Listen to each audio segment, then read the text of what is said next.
जिला शांतिनगर में डीएम विक्रम सिंह ने हाल ही में कार्यभार संभाला था। वो एक ऐसे अधिकारी थे जो दफ्तर की एसी छोड़कर जमीन पर लोगों की समस्याओं को समझने में विश्वास रखते थे। वहीं दूसरी ओर रामपुर थाना शहर के सबसे महत्वपूर्ण चौराहों में से एक पर था। लेकिन इसका एसएचओ इंस्पेक्टर अजय शर्मा अपनी कुर्सी पर बैठकर लोगों को टालने के लिए ज्यादा जाना जाता था।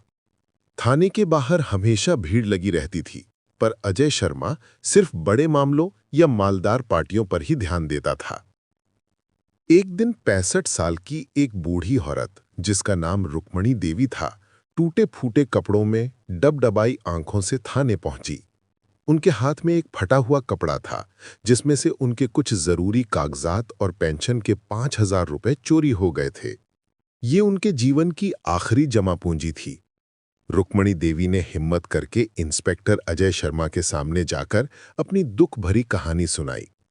साहब, गरीब हूं, वो 5,000 रुपए ही मेरे सहारे थे। किसी ने मेरी झोपड़ी से चोरी कर लिए, उन्होंने हाथ जोड़कर कहा। इंस्पेक्टर अजय शर्मा, जो मेज पर पैर रखकर बड़े आराम से अखबार पढ़ रहा था, बिना सिर उठाए बोला, अरे 5,000 के लिए यहां क्या तमाशा लगा रखा है? थाने में बड़े बड़े केस आते हैं। जाओ जाओ, ये सब काम हमारे नहीं है। कोई बड़ा केस हो तो आना। साहब, आप मेरी एफआईआर तो लिख लीजिए, वो मेरी पेंशन के पैसे थे। रुक्मणी देवी लगभग रो पड़ी। एफआईआर? क्या तू कोई हीरोइन है जो मैं तेरी एफआईआर लिखूं? फालतू का टाइम बर्बाद मत कर बुढ़िया, और आइंदा से ये 5,000 की रट मत लगाना। बाहर निकल। अजय शर्मा ने जोर से चिल्लाकर कहा और एक सिपाही को इशारा किया कि बुढ़िया को बाहर कर दे। रुक्मणी देवी अपमानित होकर रोते हुए थाने से बाहर निकल आईं। डीएम विक्रम सिंह को अपने खास सूत्रों से थाने के इस माहौल की खबर मिली। उन्हें पता था कि अगर वो अपनी सरकारी गाड़ी से जांच करने जाएंगे तो उन्हें सब कुछ साफ सुथरा ही मिलेगा।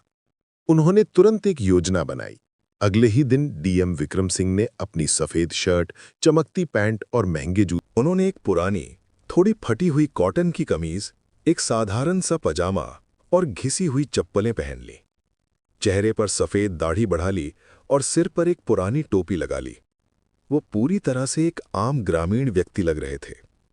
उन्होंने रुक्मणी देवी को ढूंढा, उनसे माफी मांगी और कहा कि वो उनके दूर के रिश्तेदार हैं और उनकी मदद के लिए आए हैं। वो उन्हें लेकर एक बार फिर रामपुर थाने पहुंचे। जब डीएम विक्रम सिंह, अब रामू काका बनकर, रुक्मणी देवी के साथ थाने के अंदर घुसे तो इंस्पेक्टर अजय शर्मा ने उन्हें तुरंत पहचान लिया। एक और फालतू आदमी। इंस्पेक्टर अजय शर्मा ने उन्हें देखते ही झल्ला कर कहा, अरे बुढ़िया, तू फिर आ गई? और ये कौन है नया? क्या कोई नई ड्रामा कंपनी खोली है? रामू काका ने विनम्रता से हाथ जोड़कर कहा, माफ करना साहब, ये मेरी चाची हैं। इनकी शिकायत थोड़ी जरूरी है। क्या आप एक बार? अजय शर्मा ने उन्हें बीच में ही काट दिया। सुन, ओ रामू काका, मुझे जरूरी और गैर जरूरी मत सिखा। अगर एफआईआर लिखवानी है तो पहले मेरा टाइम खरीद, 2,000 रुपए की टोकन मनी निकाल, वरना निकल जाए यहां से। गरीबों के नाटक के लिए मेरे पास जगह नहीं है। विक्रम सिंह को गुस्सा आ रहा था, पर उन्होंने संयम रखा। वो पूरी घटना को अपने फोन के एक छोटे से रिकॉर्डर में कैद कर रहे थे। उन्होंने कहा, साहब, रिश्वत लेना तो कानून के खिलाफ है ना, और हम तो मदद मांगने आए हैं। रिश्वत? इसे रिश्वत नहीं, सुविधा शुल्क कहते हैं, ना समझ। और तू मुझे कानून सिखाएगा? तूने अपना चेहरा देखा है? जा, पहले कहीं जाकर 2 पैसे कमा कर ला। मैं पुलिस वाला हूं, चाहूं तो अभी तुझे किसी चोरी के इल्जाम में अंदर कर दूं। ज्यादा बकवास की तो तेरी चाची को भी हवालात में बंद कर दूंगा। अजय शर्मा ने अपने रौब में आकर उन्हें लगभग धक्के मारते हुए थाने से बाहर निकाल दिया। डीएम विक्रम सिंह और रुक्मणी देवी बाहर आ गए। बाहर आकर विक्रम सिंह ने रुक्मणी देवी को आश्वासन दिया और उन्हें घर भेज दिया। ठीक 2 घंटे बाद रामपुर थाने के सामने सायरन की आवाज गूंजी। डीएम विक्रम सिंह की आधिकारिक गाड़ी, उनके साथ जिले के एसपी यानी सुपरिटेंडेंट ऑफ पुलिस और कई वरिष्ठ अधिकारी थाने पहुंचे। इंस्पेक्टर अजय शर्मा हड़बड़ाकर खड़ा हो गया। उसने कभी डीएम को थाने में आते नहीं देखा था। उसने तुरंत सल्यूट किया। डीएम विक्रम सिंह अब पूरी सरकारी वर्दी में थे। उनकी आंखें आग उगल रही थीं। उन्होंने मेज के पास खड़े होकर इंस्पेक्टर अजय शर्मा की तरफ देखा। इंस्पेक्टर अजय शर्मा? जी सर, अजय शर्मा ने कांपते हुए जवाब दिया। तुम्हारी हिम्मत कैसे हुई उस बूढ़ी मां का अपमान करने की? और ये क्या है? डीएम ने तुरंत अपने फोन पर रिकॉर्ड की गई आवाज प्ले कर दी। अजय शर्मा की ही आवाज थी। टोकन मनी निकाल, वरना निकल जाए यहां से। मैं पुलिस वाला हूं, चाहूं तो अभी तुझे किसी चोरी के इल्जाम में अंदर कर दूं। ज्यादा बकवास की तो तेरी चाची को भी हवालात में बंद कर दूंगा। रिकॉर्डिंग सुनते ही अजय शर्मा का चेहरा सफेद पड़ गया। वो माथे से पसीना पहुंचता हुआ जमीन पर घुटने टेकने लगा। सर, ये तो मैं माफी चाहता हूं सर, वो गिड़गिड़ाया। डीएम विक्रम सिंह ने ठंडी कड़क आवाज में कहा, माफी नहीं, सजा मिलेगी अजय शर्मा।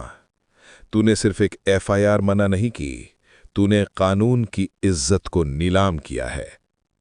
तूने समझा कि गरीब की आवाज कोई नहीं सुनेगा। रामू काका कोई आम आदमी नहीं था अजय, वो मैं था, इस जिले का डिस्ट्रिक्ट मैजिस्ट्रेट। पूरे थाने में सन्नाटा छा गया। अजय शर्मा के हाथ पांव कांपने लगे। डीएम ने तुरंत एसपी को आदेश दिया, एसपी साहब, इंस्पेक्टर अजय शर्मा को तत्काल प्रभाव से निलंबित यानी सस्पेंड किया जाए। इनके खिलाफ सिर्फ रिश्वत नहीं, बल्कि आम जनता से बदसलूकी और कर्तव्य की उपेक्षा का मुकदमा भी दर्ज हो। और हां, रुक्मणी देवी की एफआईआर सबसे पहले लिखी जाए। मैं व्यक्तिगत रूप से उस केस को देखूंगा। एसपी ने तुरंत आदेश का पालन किया। सिपाही आगे बढ़े और अजय शर्मा को हथकड़ी पहना दी गई। वो अपने घमंड और भ्रष्टाचार के कारण सलाखों के पीछे चला गया। उस दिन शांतिनगर को एक नया सवेरा मिला।